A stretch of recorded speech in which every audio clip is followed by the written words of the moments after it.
এখানে বেশ অনেকগুলো গাছে ফুটে আছে বন ঘাগরার ফুল। সুন্দর গোলাপি ফুল, মালভেসি পরিবারের, অর্থাৎ জবা পরিবারের এরা।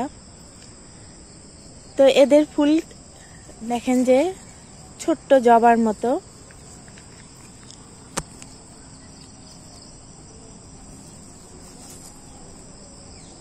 ছোট্ট জবার মতো ফুল, মাঝে যে গর্ভমুণ্ড, স্ত্রীকেশর আর পুংকেশরগুলো দেখা যাচ্ছে।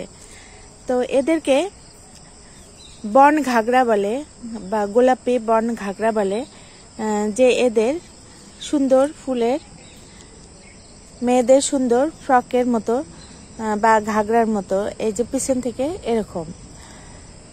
একে আবার বন ওকরাও বলে, যেমন বলে যে হলুদ বন ওকরা যেটা, সেটা আবার একেও বন ওকরা বলে।